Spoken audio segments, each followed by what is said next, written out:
They say they are tired, too tired to wake up early, too tired to work on their goals, too tired to move forward in life. But what I have learned, what I must tell you now, is this: most people are not truly tired. They are undisciplined. There's a difference between physical exhaustion and spiritual laziness. I have seen men dig through earth from sunrise to nightfall, only to rise again with the dawn. Their bodies ached, but their spirits were strong. And I have seen others, comfortable, fed, and idle, complain of fatigue from doing nothing at all. Fatigue is not always in muscles. Often it hides in the mind. It is the weight of unfulfilled potential. The burden of knowing you could do more but choosing not to. That kind of tiredness is not physical. It is moral. And it is curable. Let me tell you a story. There was once a young apprentice named Thomas. He worked in a foundry not far from where I lived in Leeds. The labor was brutal. Iron melted in great fires, hammers rang from morning until dusk, and sweat poured from the backs of men like rain from rooftops. The air was thick with smoke and resolve. Thomas was no stronger than the others, nor was he faster. But he had something most did not: a commitment to discipline. While others grumbled at dawn, he stood ready. While some snuck moments of rest behind the forge, Thomas used them to observe, to learn, to think. He had a dream. He wished to become an engineer, but his family had no wealth. No patron would come to lift him, so he crafted his future the only way a man can when nothing is handed to him. He built it with discipline. Each night, after 12 hours of brutal work, Thomas returned to a rented room the size of a cupboard. There, by the light of a tallow candle, he opened worn textbooks and taught himself the mathematics of machinery, the physics of levers, the language of invention. His eyes would burn with fatigue, but he would not sleep until a new formula was understood, a new drawing completed. Others laughed at him. "Why work more when the day is done?" they'd say. "Rest, Thomas. You'll burn yourself out." But Thomas knew real rest comes from progress, not idleness. He understood that the greatest fatigue of all comes from a life unlived. He chose purpose over comfort, structure over feelings. Years passed. One by one, the men who mocked him fell into complacency. They aged, their backs bent from the years of labor, their spirits dulled by routine. And Thomas? He became one of the most respected engineers in the region, not because he had more energy, but because he had more direction. He was never the strongest, but he was the most consistent. He rose before the sun, not because he felt like it, but because it was necessary. He worked through weariness because his goals demanded it. He did not wait for motivation. He built his life on self-respect. So I ask you now, are you truly tired? Or have you allowed your feelings to decide your future? There is nothing noble in surrendering to comfort.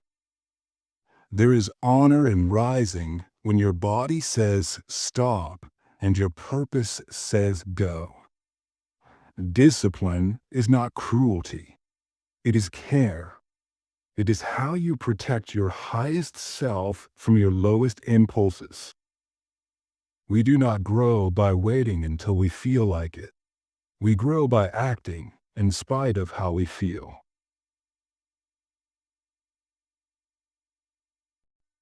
There was a woman I once knew. Her name was Eleanor. She was not born into wealth, In fact, she was born into struggle. Her father died when she was 7.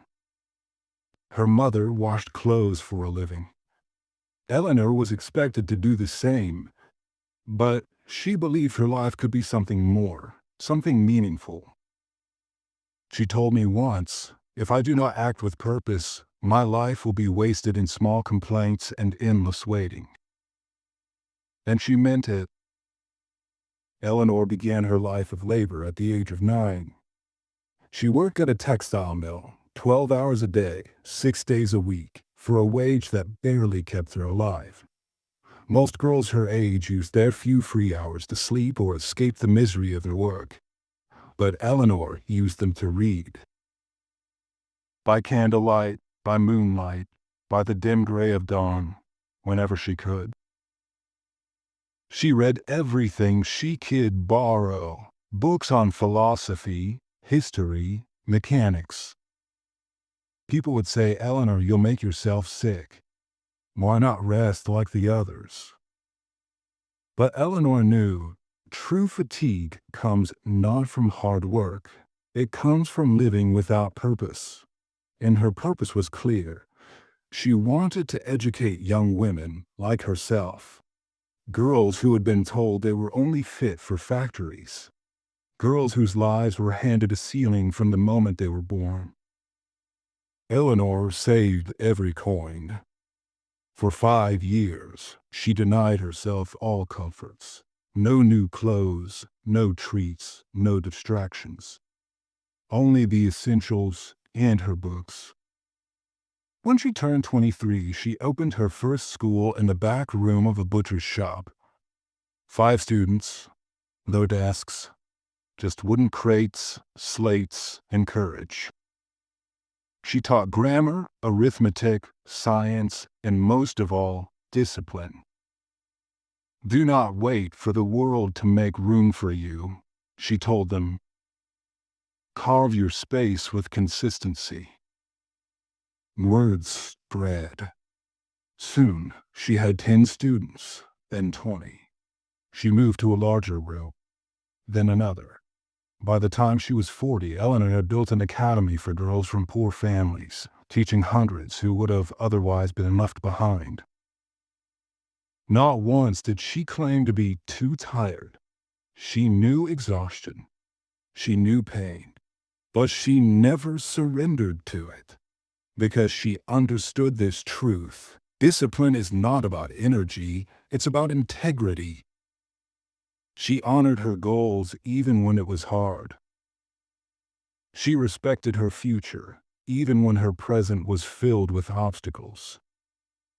She acted not because it was easy, but because it was necessary. Too many today confuse fatigue with frustration. They confuse discomfort with impossibility. But those who achieve anything worthwhile understand the cost. They do not need to feel good to do good. They move forward because the alternative, stagnation, is more painful. You are not tired. You are comfortable. You are avoiding effort because effort demands clarity, and clarity demands responsibility. I do not say this to condemn you. I say it to awaken you. There is strength in every one of us, but it only comes alive when summoned by effort, by consistency, by doing what must be done, whether or not we feel like it. Eleanor's strength was not unique. It lives in you, but you must choose it. You must demand it from yourself. Every moment you obey laziness, you betray your future. But every act of discipline is a vote for who you wish to become.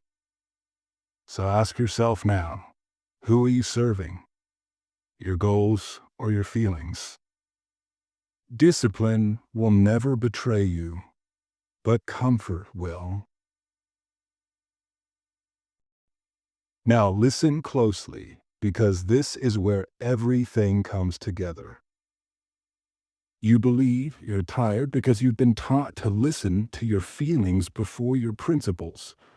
You wake up, and if your body aches or your mind resists, you say, maybe later.